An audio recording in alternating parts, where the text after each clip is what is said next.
Hello दोस्तों, स्वागत है आपका अपने YouTube channel only study centre 2.0 में। तो इस वीडियो में हम लोग देख सकते हैं कक्षा 10वीं का यहाँ पर जो न्यू मॉडल सेट जारी किया गया है कोडरमा डिस्ट्रिक्ट के द्वारा, उसका सामाजिक विज्ञान का सेट 4 का मॉडल पेपर सोल्यूशन को देखने वाले हैं। देख लीजिए यहाँ पर मॉडल प्रश्न पत्र ये सेट 4 है और सामाजिक विज्ञान कक्षा 10वीं पूर्णांक 40 है। समय 1.5 घंटे आप लोग को दिए जाएंगे। इस वीडियो में हम लोग ऑब्जेक्टिव क्वेश्चन को सोल्व करने वाले हैं सेट 4 का क्लास 10th का। और मॉडल पेपर आप लोग को कैसे डाउनलोड करना है, तो इसके लिए आप हमारे टेलीग्राम ग्रुप में चले जाइए, लिंक डिस्क्रिप्शन में दिया गया है, वहाँ से आप लोग डाउनलोड कर सकते हैं। तो चलिए वीडियो को स्टार्ट करते हैं। और वीडियो को स्टार्ट करने से पहले हमारे चैनल पर नए हैं तो चैनल को सब्सक्राइब कर लीजिएगा, साथ ही बेल आइकन को प्रेस कर लीजिएगा और वीडियो को अपने दोस्तों के पास शेयर कर दीजिएगा। और आपको इस यूट्यूब चैनल के माध्यम से रेगुलर सोल्यूशन मिलता रहेगा, तो इसलिए चैनल पर बने रहेगा। तो देख लीजिए सबसे पहले यहाँ पर क्या है कि इस प्रश्न पत्र में 4 खंड है, क ख ग और घ। 4 खंड है और जिसमें प्रश्नों की कुल संख्या 40 है और सभी का आप लोग को उत्तर देना है और प्रत्येक उत्तर के लिए 1 अंक आप लोग को दिए जाएंगे।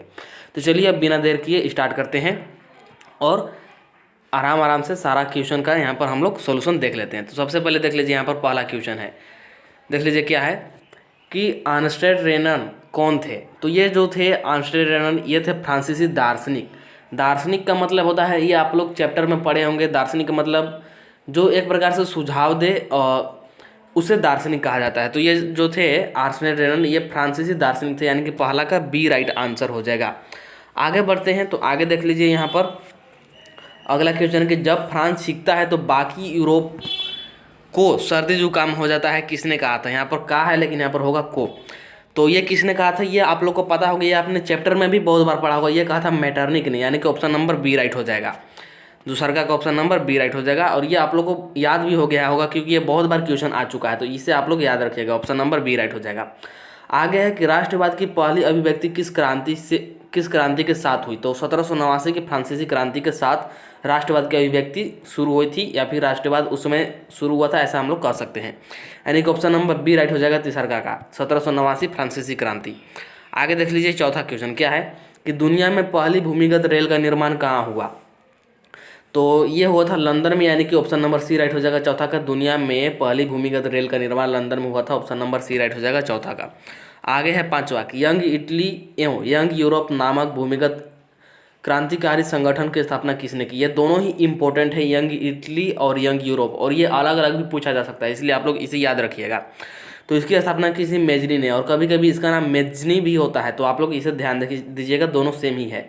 तो ऑप्शन नंबर बी राइट हो जाएगा। इसके बाद आगे बढ़ते हैं तो आगे देख लीजिए क्वेश्चन नंबर 6 क्या है कि महात्मा गांधी ने असहयोग आंदोलन वापस लेने का फैसला कब किया।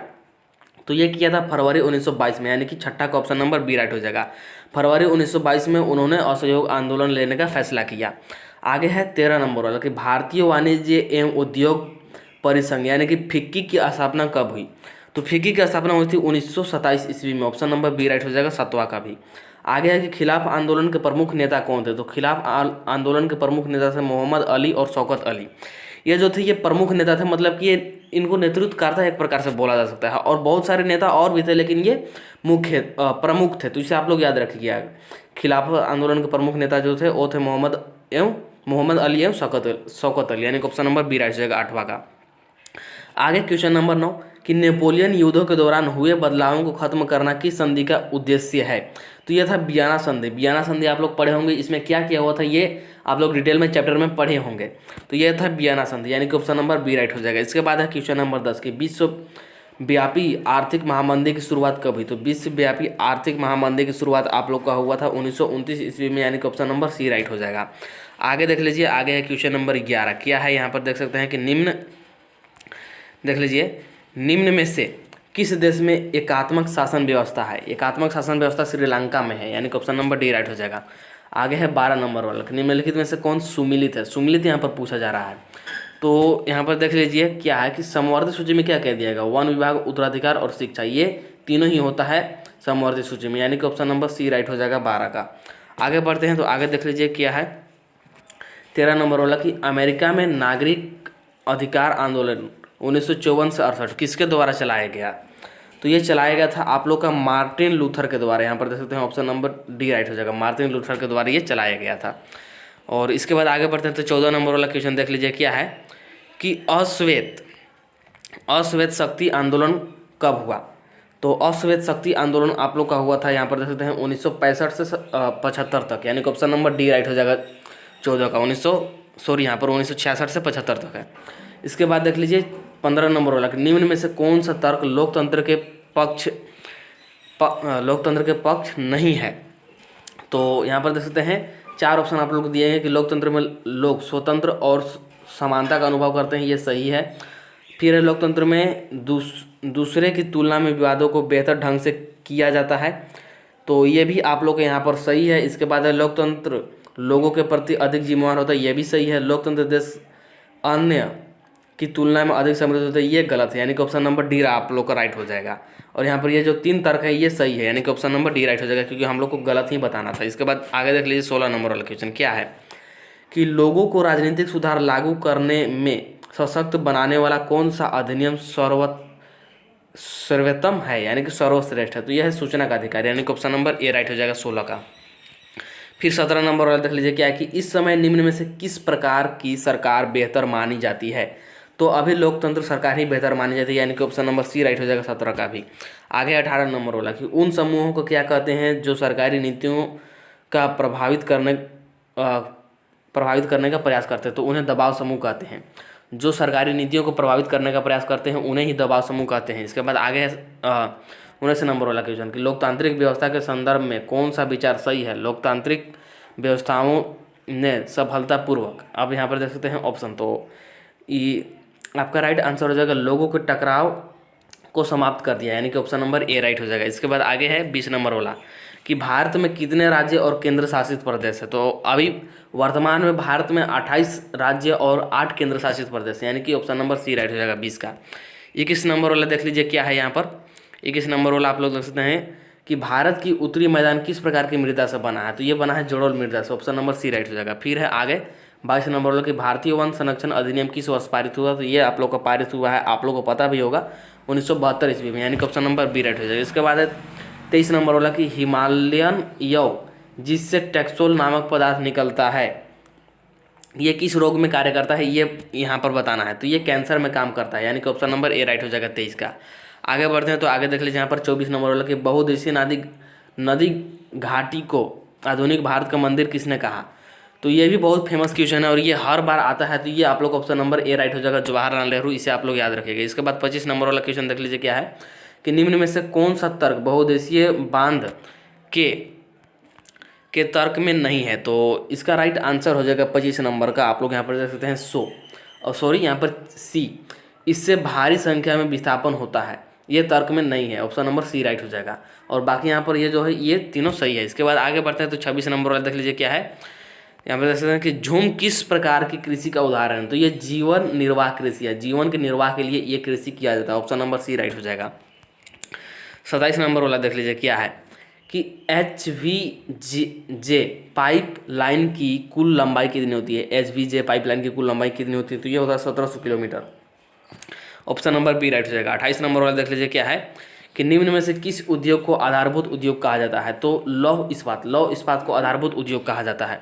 फिर है कि मैनचेस्टर ऑफ इंडिया कहा जाता है। तो मैनचेस्टर ऑफ इंडिया किसे कहा जाता है, ये कहा जाता है अहमदाबाद को ही मैनचेस्टर ऑफ इंडिया कहा जाता है। फिर है सीमा सड़क संगठन, यानी कि BRO की स्थापना किस वर्ष हुई। तो BRO की स्थापना आप लोग को पता होगा कि ये हुआ था आप लोग का 1960 ईस्वी में, यानी कि ऑप्शन नंबर बी राइट हो जाएगा। इसके बाद आगे बढ़ते हैं तो 31 नंबर वाला देख लीजिए कि एक वस्तु का अधिकांशतः प्राकृतिक प्रक्रिया से उत्पादन क्षेत्र की गतिविधि है। तो ये है आप लोग का प्राथमिक यहाँ पर सिर्फ है।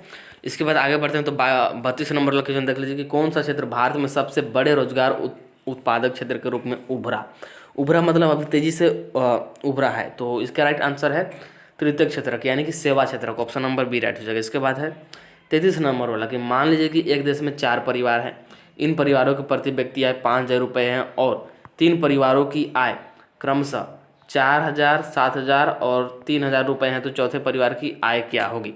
तो ये बहुत ही सिंपल है, बस थोड़ा सा मैथ है यहाँ पर। 5,000 रुपये प्रति व्यक्ति आय है, 4 परिवार हैं तो 4 से गुना कीजिएगा तो आ जाएगा 20,000। और यहाँ पर 3 का दे रखा है, 3 परिवार का दे रखा है 4,000, 7,000 और 3,000।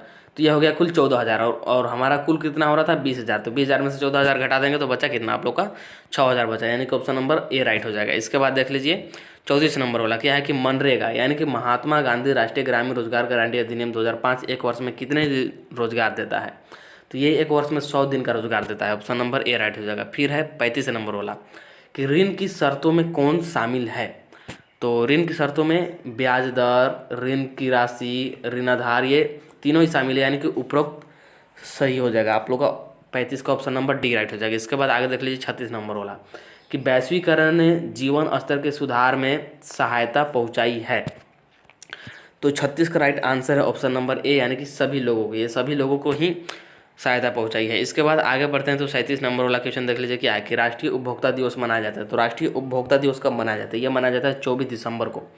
24 दिसंबर को ही राष्ट्रीय उपभोक्ता दिवस मनाया जाता है। फिर है सार्वजनिक और निजी क्षेत्रक आधार पर विभाजित है, सार्वजनिक और निजी क्षेत्रक आधार पर विभाजित है। तो ये आप लोग का राइट आंसर हो जाएगा यहाँ पर आर्थिक गतिविधि का स्वभाव, यानी कि ऑप्शन नंबर बी राइट हो जाएगा। इसके बाद आगे बढ़ते हैं तो आगे देख लीजिए कि आभूषणों की गुणवत्ता प्रमाणन हेतु कौन सा हॉलमार्क का उपयोग किया जाता है?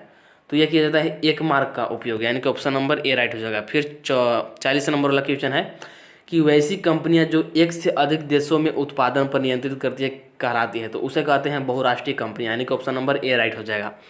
उसे बहुराष्ट्रीय कंपनी कहते हैं। और इस प्रकार से आप लोग का ऑब्जेक्टिव क्वेश्चन यहाँ पर कंप्लीट होता है। और इसके बाद नीचे आप लोग का सब्जेक्टिव क्वेश्चन है। तो सब्जेक्टिव क्वेश्चन मैं नेक्स्ट वाले पार्ट में करा दूंगा, इस पार्ट में इतना ही। तो इस वीडियो में इतना ही। आप लोग का सेट 4 का यहाँ पर कंप्लीट होता है ऑब्जेक्टिव क्वेश्चन, और नेक्स्ट पार्ट में हम लोग सब्जेक्टिव क्वेश्चन देख लेंगे। और वीडियो पसंद आए तो वीडियो को लाइक जरूर कर दीजिएगा और चैनल को सब्सक्राइब कर लीजिएगा। चलिए मिलते हैं हम नेक्स्ट वीडियो में।